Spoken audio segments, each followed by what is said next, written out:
Welcome to the first episode of Grow on the Go, a podcast brought to you by the Journey Outdoor Club, where adventure and outdoor sports become the compass for mental wellness and personal growth. I'm Francisco, your guide through this journey of exploration.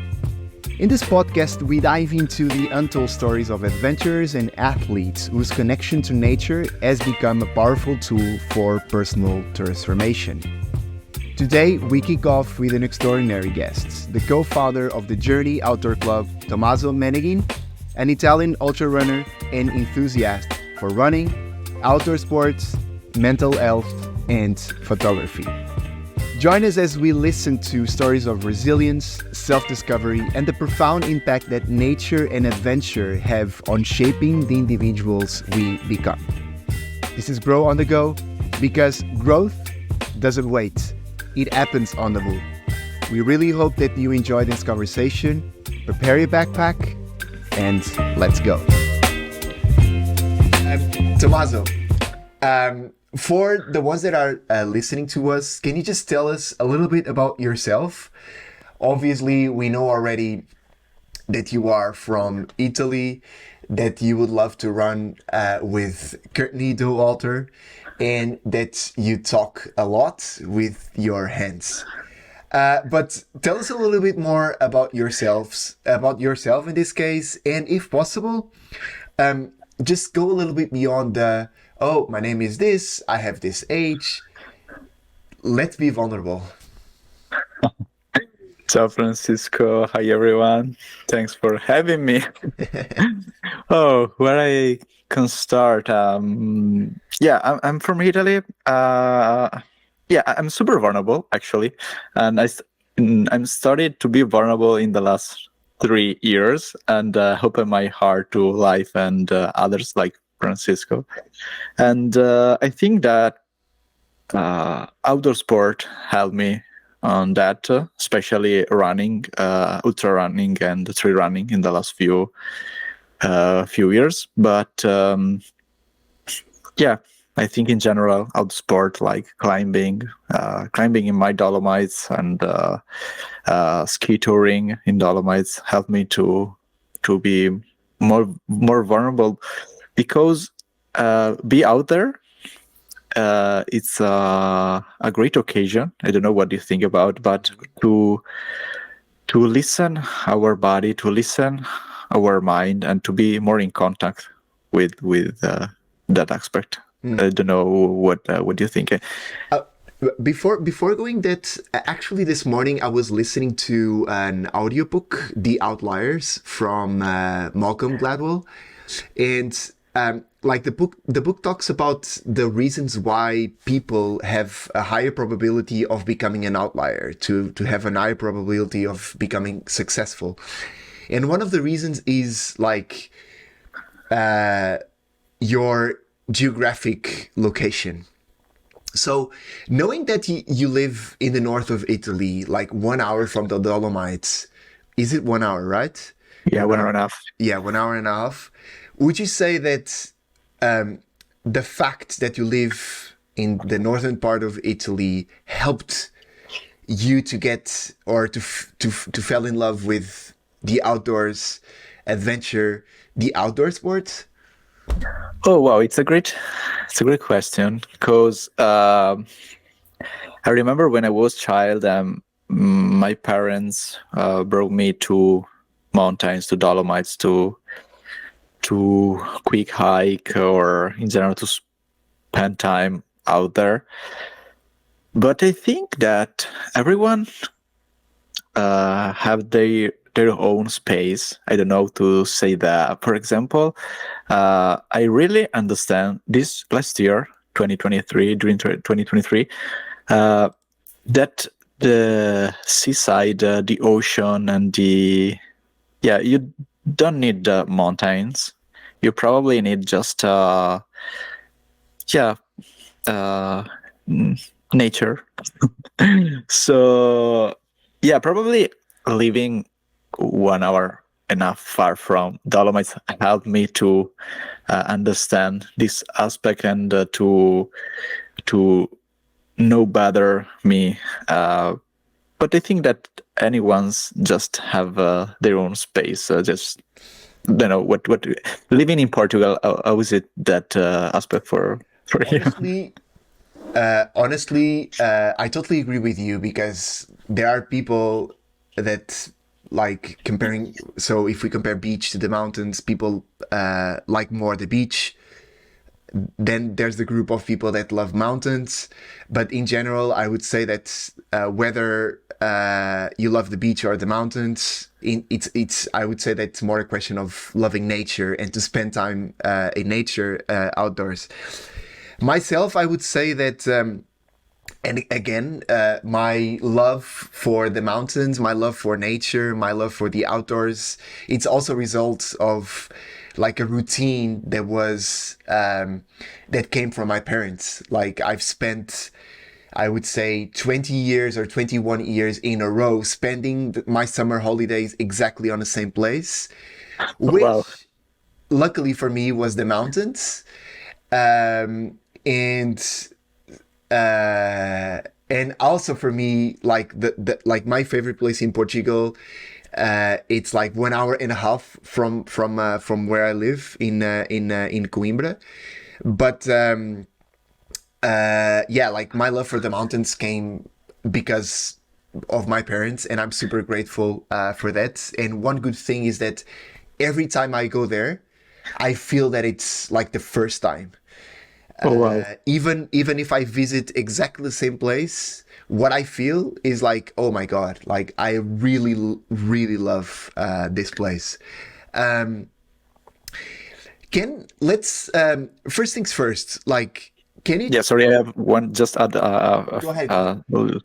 and yeah, because in Italy we are so lucky because in just a few hours we can change literally the place where we are. For example, I live in the Prosecco Hills, and in just 1 hour and a half, I'm able to go to Dolomites, and in just 1 hour and less than 1 hour in Venice, and in 2 and more hours in Croatia with a great seaside and a wonderful sea.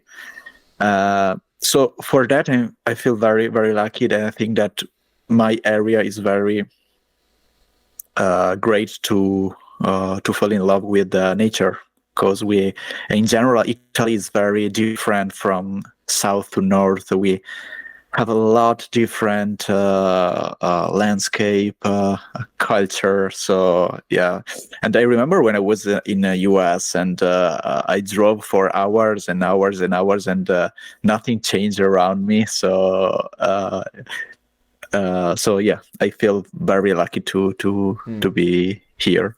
You live Sorry. no worries. You live right where the virtual meets. That's a Portuguese saying, like right in the middle. That's where the virtual is. Um, I would love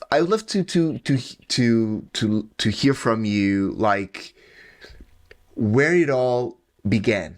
Like, what do you feel that ignited this passion for adventure and outdoor sports? You have already mentioned the fact that your parents took you to the Dolomites, even just for a quick hike. But let's just go a little bit more into detail. What do you feel that ignited this passion for adventure in outdoor sports? And if possible, how did this shaped or how has it shaped your life? Okay. Wow. Two huge question. I started from the first, and yeah, as I said before, I started to go to Dolomites when I was child. I think 1 years old or before, and I feel very lucky. I feel very lucky because my parents used to go there since they were young to just to hike, because they don't climb or ski or run, just love to spend time out there with their people, their friends. And yeah, I started like this to go to their Rifugio, the Italian hut. And I remember tons of hikes all around the Dolomites with our own sandwich in the backpack. And and I have a great memories of that years. But after that, Besides the sandwich, tell us more about those memories. Like what do you what are the best things or the best memories that you have from that period?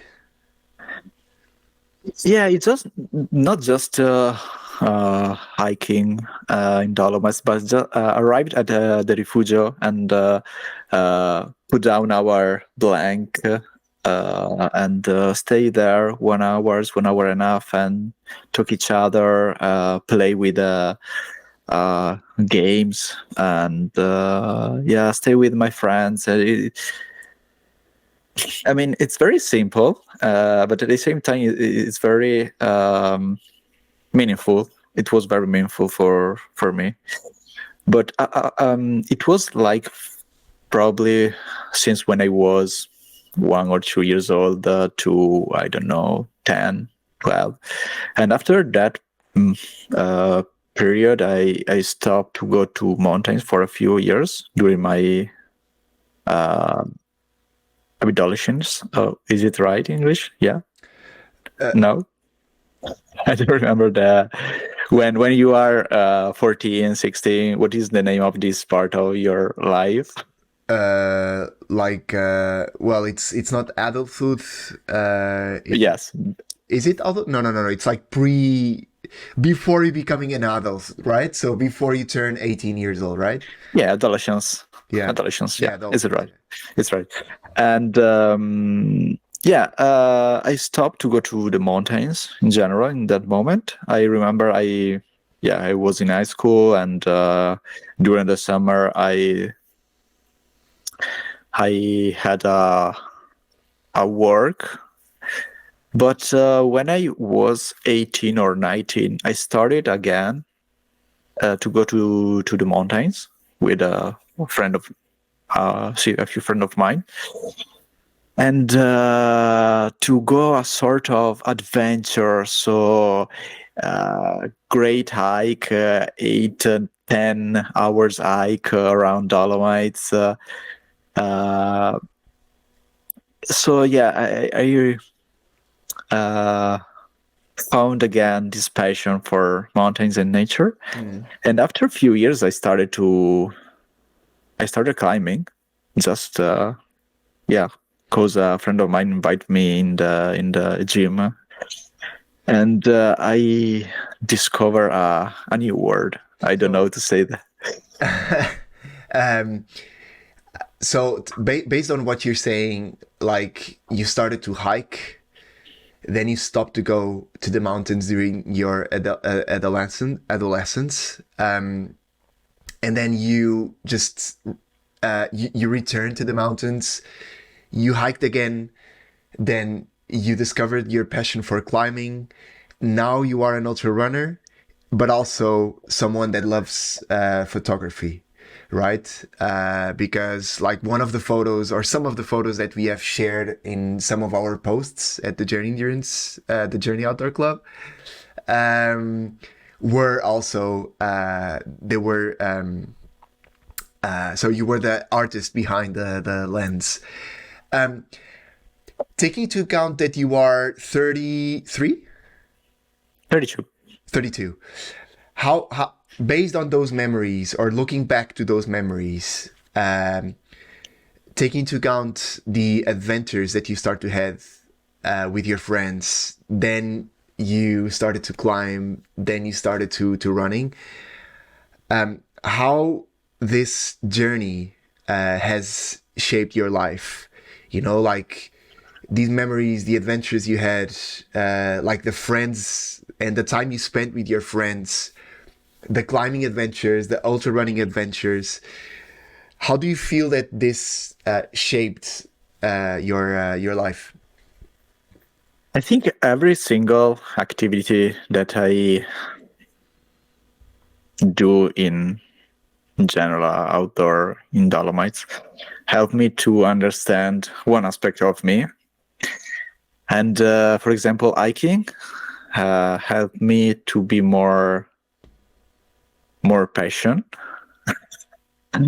And because Passionate about what? Passionate about life? no no no, I think I use the wrong word.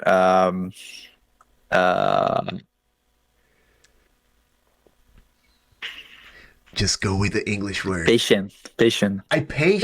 Patience. Okay, patient. More patient. Yeah. Okay. Because you move very slow and you have to spend hour and hour walking, hiking. So yeah, I started to be more patient. And yeah, and the climbing, for example, helped me to um, uh, um, uh, for example, when you have a obstacle during a route, a climbing route, you have to just take a deep breath and think how to fix this problem or obstacle. And it's really helped me in my freelance career. Okay. Everyone, I manage my problem better. I think thanks for climbing or in general outdoor sport. So would you say that helped with your problem-solving skills? Yeah, and the trail running, it's very similar because helped me to be more resilient. And again, for example, I ran Lavaredo last year, 120 kilometers, and after 80, 90 kilometers, I was empty. I don't want to run anymore. And I try to remember myself, just keep going, just one step, and just arrive to the next station. And that's what I did. And yeah, I. So would you say that the solution for that problem during Lavaredo was you were so you used your resilience and patience, knowing that you are capable of overcoming like an obstacle and just one step at a time, and that was the solution for Totally, and it's very useful for the everyday life, in my opinion. For example, last year I had a not great year in general for work, for a relationship, for life in general, and be resilient, like during Lavaredo, helped me to keep going. and what do you, when you face an obstacle, when you face a problem, like what do you do? What's the action you implement? You start to visualize, for example, if last year I overcame an obstacle during Lavaredo, I know that I'm capable of overcoming this specific moment. So what are the actions, what are the strategies that you implement that result from something that you learned while you were outdoors, but now you implement in your personal life?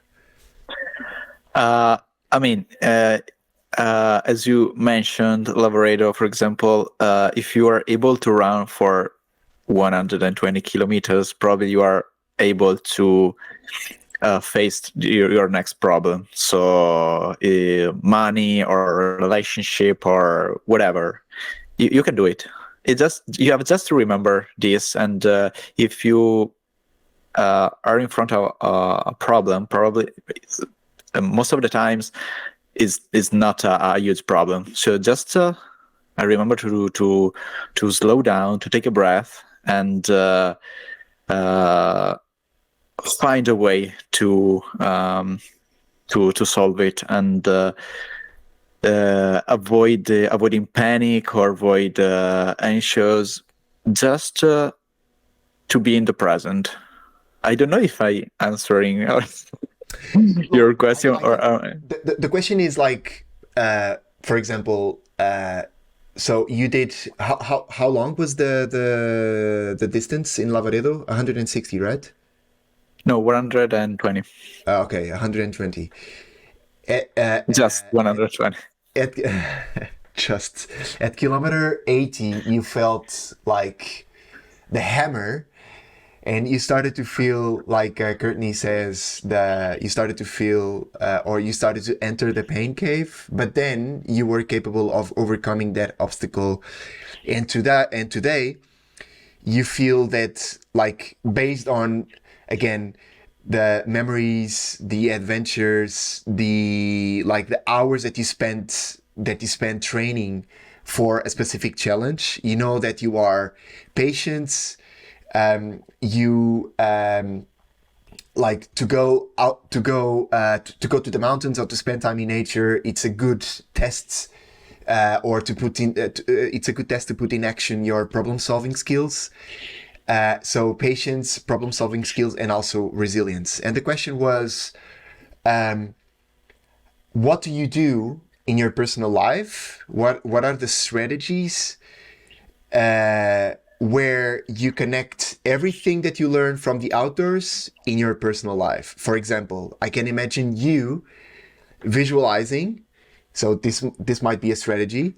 So I did this when I was climbing. I was capable of solving this problem. Now I'm able to solve this problem too, because I know that I am good on solving problems. Yeah, I think there is no strategy behind that. It's just a natural process. So you live a moment like a tough climbing. Your brain, your soul remember that. So when you are in front of a problem, yeah, your body remember that. And yeah, there's no strategy, I think, behind that. Yeah, sometimes I, especially when I write my diary, I take notes about the moment to fix in my mind. But yeah, that's it. Not just okay, I have this problem, I have to face it like when I climb or when I. Okay. I think it's more easier. One of the things that now I was the one who was visualizing, because what I feel, what you're saying, and visualize this, of course we are not scientists, but what I see is that because you, whether in your personal life or whether when you're spending time outdoors, it's like when you overcome an obstacle, somehow your body, soul, your mind climbs a ladder, like automatically you grow, automatically you learn. And I'm not sure if this is something that we can explain like using science. But what I see from what you're saying is that because it's like an automation that your body, your mind learns, and then when you face an obstacle, it's automatic. And it's we can compare this with meditation. Again, the consistency of meditating, your brain, your body starts to, obviously the monkey mind will always be there, but then you start to feel your brain starts to learn, and it's like that you are climbing a ladder every time you overcome an obstacle. And I like that. I like to visualize that, and I feel that somehow, I feel that even for me, I feel exactly the same. Yeah, that's a great point, because, for example, I am a great player of imposter syndrome, and more than once I think that I'm not able to do something. But as you mentioned, it's very important to be consistent and yeah, to be consistent in that process, and to know what we can actually do. That reminds me of a sentence that I heard this week or last week. You can't fail if you don't give up.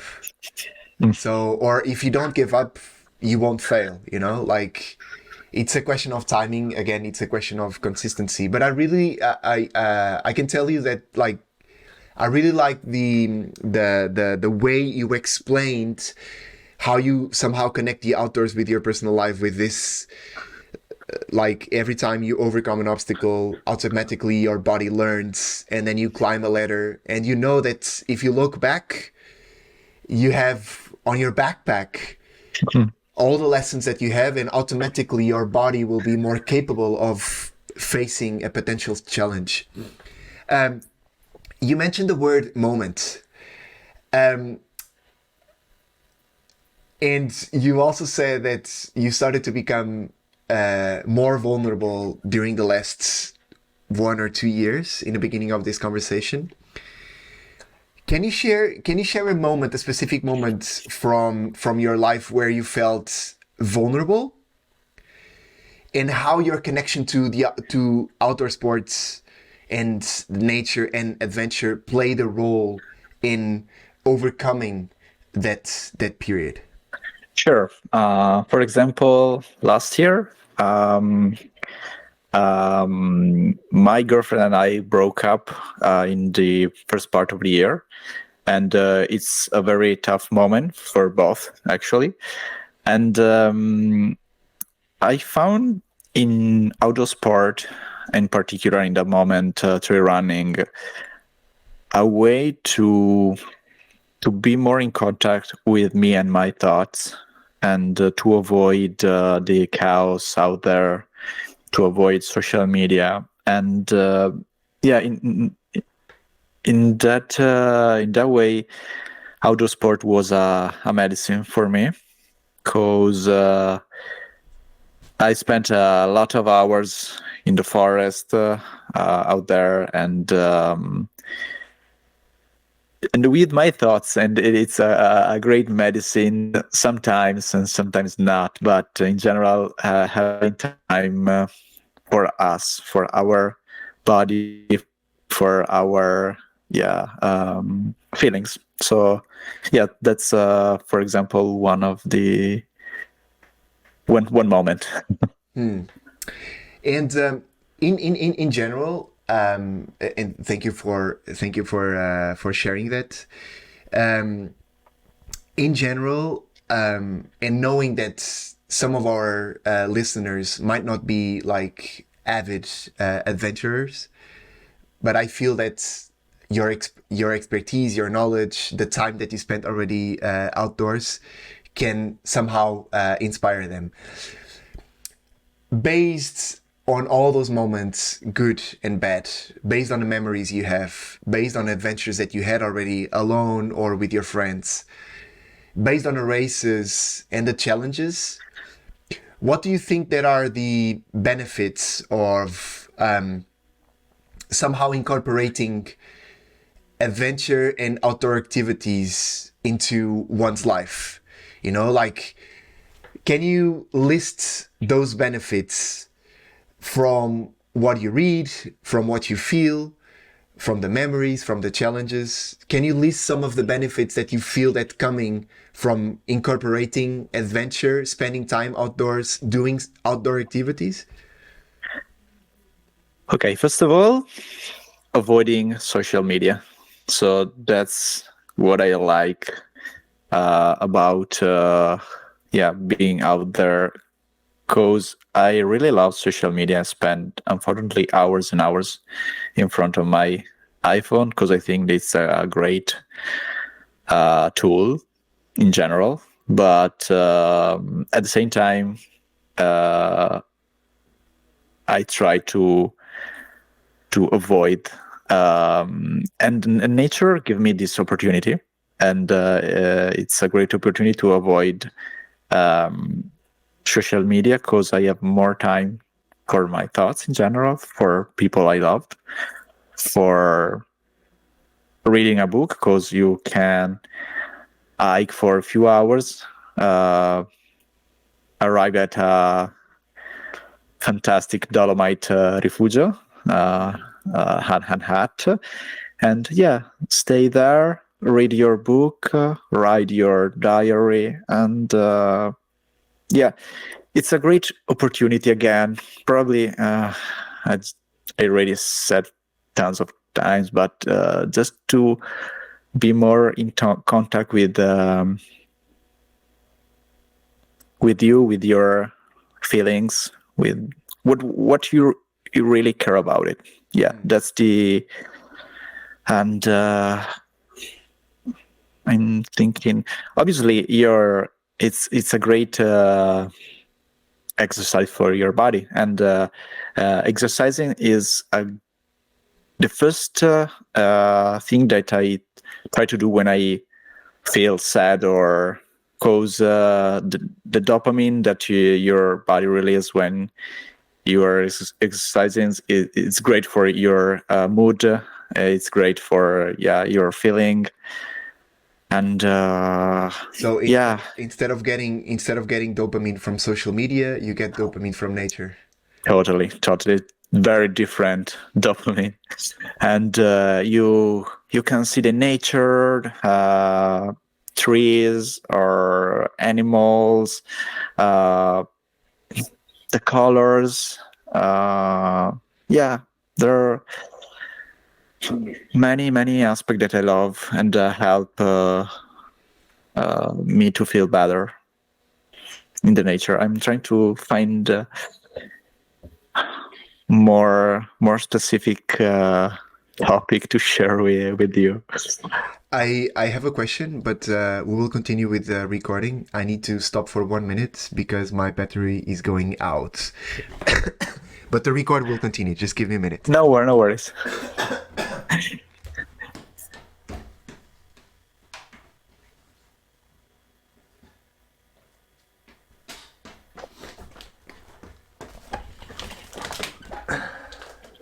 Did you hear the fucking bells here or not? I saw in the beginning. I saw the balloons once. Okay, no. But did you hear the bells of the fucking church here? No. We cannot hear. So, one of the based on one on what you said, and since you were talking about exercise. So, what I wanted you to share is that somehow you talked about working out. So, exercising and getting like the dopamine in your body, not from social media but from nature. That's one of the good or that's one of the benefits when you spend time outdoors. But can you list 2 or 3 examples of working in? So, for example, you said that by spending time outdoors, you feel that you are more patient. You feel that you are more resilient. You feel that you somehow you are capable of solving problems better. But you also spend more time with yourself, with your thoughts, when I would say that most people like to just run away from their thoughts. Are there any other benefits or examples of how spending time outdoors, climbing, running, taking photos helps you work in yourself? Oh, another hard question. I'm thinking about. I don't know if I'm answering on your question. When I'm out there with other people and sharing the nature experience, or an adventure, these are a great occasion to create a strong relationship with others. For example, a few years ago, I was in Dolomites. We slept in our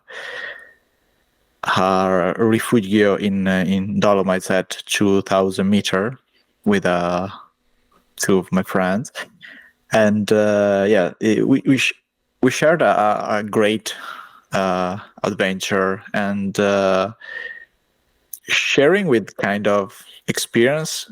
I don't know to say that allow us to share our experience, our feelings, and so in order of that, I think adventure or in general outdoor sport give us two opportunity to create or to create new relationship with the people in our lives. Okay. If I had to list some of the benefits that came from a journey of like running, not climbing, at least not yet, but mostly hiking and running, and just the dolce far niente strategy of doing nothing when you are outside. I would say that I would agree that patience and resilience and problem solving and knowing that I'm capable of doing whatever I face in my personal life and in my daily life. I would say that it's not only about physical strength or knowing that you are strong enough to do something, but it's also mental, because we as humans, sometimes we tend to be like complex, and it's super tough to sometimes deal with thoughts, but somehow to spend time in nature allows us to stop, to decelerate a little bit, and to zoom out, and look into ourselves, look in, and to understand, and obviously you need to have the willpower to do that, and you need to be mentally strong to deal with yourself, deal with your thoughts, and obviously with that, I think that comes change. I wanted to I wanted to challenge you now to talk about something that I believe you did also last year, even though you say that it was a super hard, a super tough year for you. With that came Lavaredo, but also something that you did by yourself, which was a 160-kilometer charity challenge in Italy. And I would love you to share some, like, what motivated you to embark on such a challenge, and what was the impact that this had both on you and also on people around you? Okay, so last year I organized this 100-mile race, a lonely race, in my area, because I want to help a local foundation that help people with disabilities. And I know this foundation thanks a local race, and I understand more and what is the disability word, because disability is all around us, but most of the time we don't see it. So I thought, okay, it's a great occasion to talk about disability, and we can do with a adventure, a race. And at the same time, I during 2022, I started to passion about 100 miles in US, for example, Western State or Leadville or Javelina and others. And I thought, okay, I'd like to try to run 100 miles. It's 160 kilometers. And at the same time, we can raise money for this foundation. It seems a good idea. And during an episode of my podcast, I said that idea, and at the same time, I realized that I can do that. So I use my Garmin software and create the track. And after a few months, I was there at the place where the foundation is, and I started to run with a few friends. And during the 160 kilometers, many people helped me to run with me. And How was the journey? How long did you took? I took 26 hours. It was crazy because 2 months before I injured my knee, so I spent 1 month in my couch without running. So basically, I not trained properly for 100 miles, and I never ran 100 miles in my life. I ran 80 kilometers 4 months before this adventure. But at the same time, I thought that I was able to do that, and if I was not able to run, I could walk, and that's what I did. Because after I think 100 kilometers, stop running, and I started to walking, and sometimes I started to running again, but it was very, very tough, and I think it's one of the tough day of my life, and for sure it was. And thanks for others, I found the energy, the courage to keep going. And I did it, and that's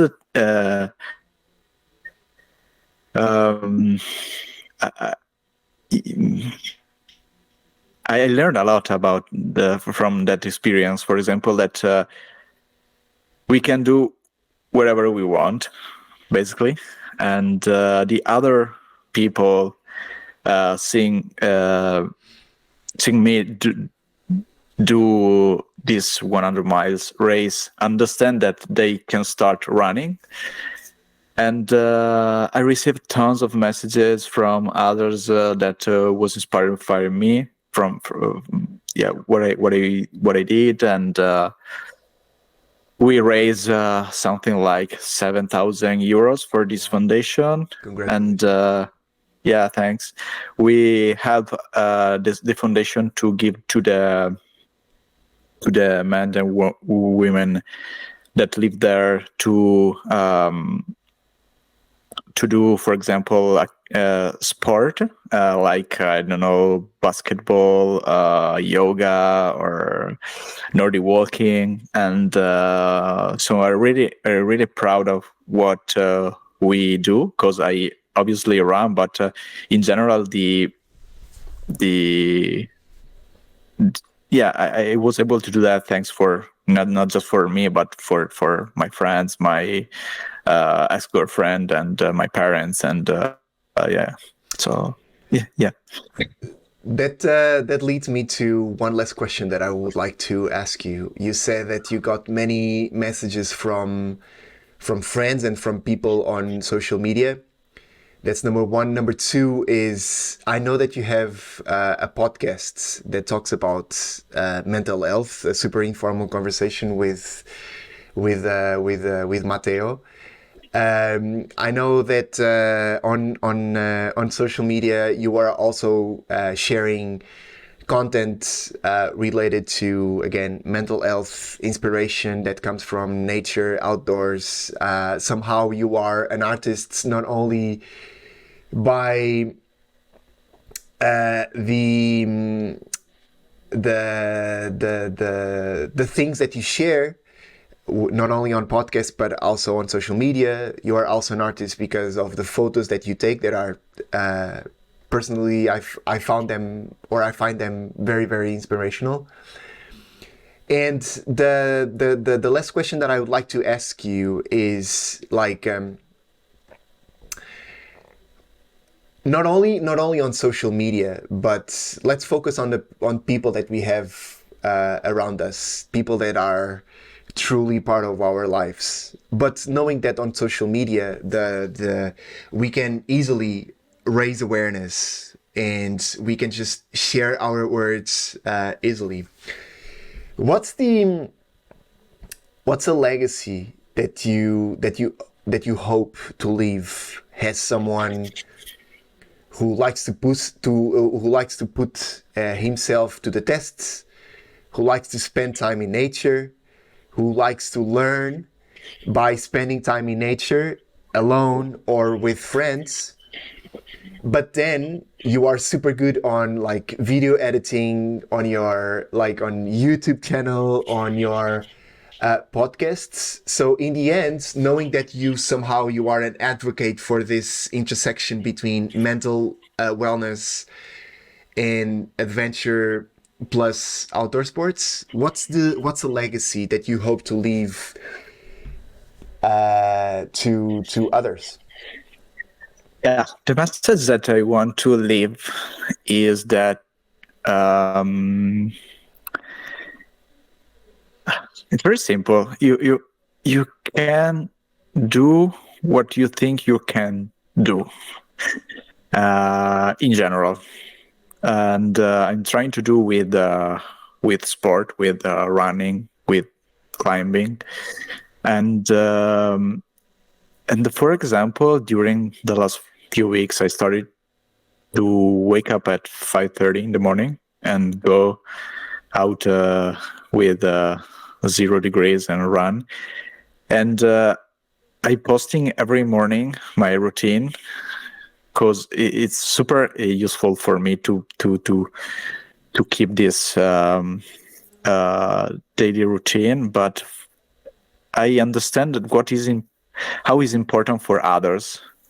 A lot of people started to wake up at 6 or 5:30 and send me a message. I wake up. You are. I don't know you how you are you able to do that every day. So yeah, again, you can do what you can think you no. Help me to say that. So somehow you were saying that you are capable of doing whatever you want, like if you have an Totally. idea, somehow I like that. Somehow you are, on one side, you are your own obstacle, and Totally. you are one decision away of starting something, like if you want to do something, just start. Even though in your mind might sound hard, if you just if you start like an atomic habit, it will be easier for you to start to do whatever you want. Totally. And sport in this give us a great tool to understand this process. Because, for example, before start running or climbing, I think that I wasn't able to do a lot of stuff. And when you realize that you are able to run 20 kilometers, 40 kilometers, 80 kilometers, 100 kilometers, you try to understand that you are capable of whatever you want. So it's not just about sport, but in life to take tough decision or change a city where you want to live, or yeah, and it's a really important sport for me, not just for the physical aspect, but for the mental aspect. As you mentioned, I really care about the mental health, and I started to record a podcast about that. I went to therapy in 2020, and it was one of the most valuable decision that I ever take, because allowed me to find to be more aware about me, about my feeling, about my capabilities, and for that motivation, I found a running club called Introspective Running, and really care about not just how fast you run, but what running is able to teaching us. And again, we are we're strong, not just on the sport, but in the life. How many things we can do. So yeah, the message in the end, the message that I want to leave is that we can do whatever we want. That for those of you who don't know, like before this project became what it is right now, the Journey Outdoor Club, and that's why this reminds me that in the middle of the conversation, I was about to say the Journey Endurance Club, because this project was last year the Journey Endurance Club, and it was focused on trail running. And what you just said remind me that one of the the slogans, the main slogans that we used was, wherever you are, we have the same finish line. And one of the key takeaways that I take from this conversation is that you always start to talk about yourself, but then there's a common element on all your adventures, which is like others. The ones that you inspire, the ones that are with you in your adventures, the ones that send you messages, the ones that start to take action because they see you doing stuff. And one of the key takeaways is that somehow, like, to spend time outdoors allows you to work in, but also inspire others to not only work out but also work in, because then as like from the moment they start, they will see the benefits that we were trying to list earlier in this conversation. And just like that, episode 1 of Grow on the Go podcast, check. Tommaso, grazie mille. I want to thank you so much for sharing your insights. I want to thank you for sharing your stories with us today. And to our listeners, I would say that always remember that growth often comes from the most unexpected places. And don't forget to tune in next time for another episode of the Grow on the Go podcasts, where we continue to explore the journeys that shape us. Until then, keep growing. Thank you, Tommaso. Ciao, grazie mille.